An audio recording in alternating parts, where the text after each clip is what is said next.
Moi c'est Jonathan Stiffon, donc je suis artiste plasticien et du coup là je suis devant Cernunnos que j'ai réalisé cette année à Champ-Secret.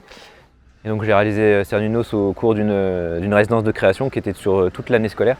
Au début de ma résidence, j'ai pris connaissance du territoire, j'ai rencontré les habitants et particulièrement les enfants. J'ai fait un petit atelier avec les enfants où on a essayé de parler des animaux de la forêt, puisque ici c'est un territoire forestier. Et du coup, on a fait un petit répertoire des animaux qu'il y avait dans cette forêt. Et on a essayé de s'imaginer une sorte de gardien de la forêt, de protecteur.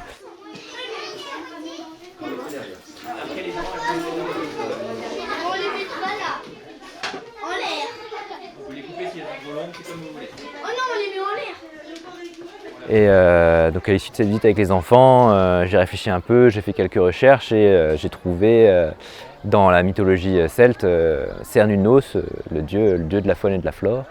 Et du coup j'ai essayé de remettre au goût du jour cette espèce de vieux dieu païen. Du coup dans mon répertoire en tant qu'artiste, voilà, j'ai certains codes et j'ai certaines manières de faire les choses.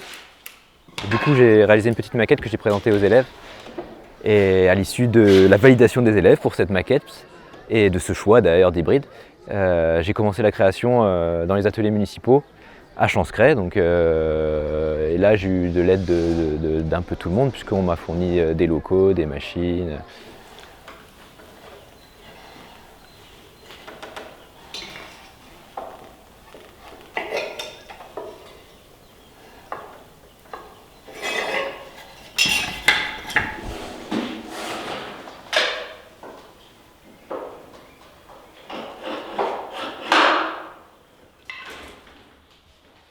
Donc j'ai créé la pièce en plusieurs morceaux dans les ateliers municipaux et puis pour la déplacer, je me suis fait aider des employés municipaux mais aussi des entreprises locales.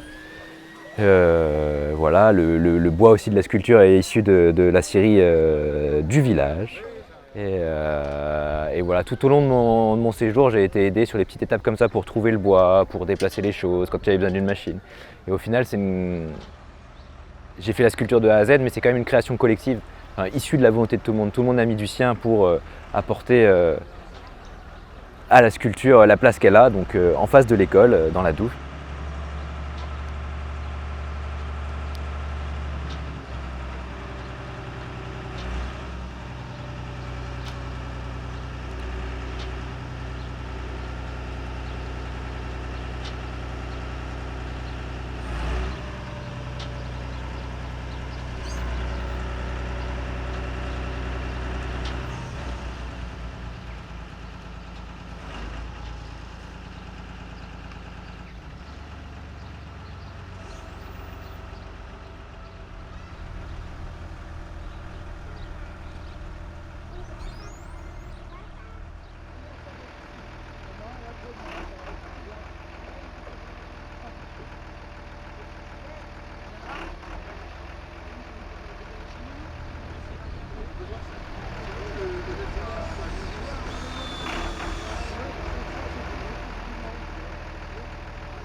Et au final, c'est comme, je dis que c'est une idole contemporaine, c'est comme les vieilles idoles païennes, il y a tout le monde qui a mis du sien pour créer cette espèce d'image de Dieu, de protecteur, qui représenterait du coup la faune environnante de Champ-Secret, qui est entre autres la forêt d'Andenne.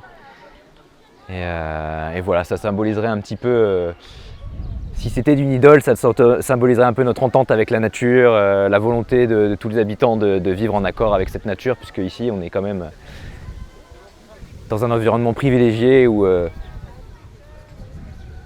j'ai l'impression, en tout cas après mon séjour ici, que tout le monde essaie de le préserver et tout le monde est heureux d'être là.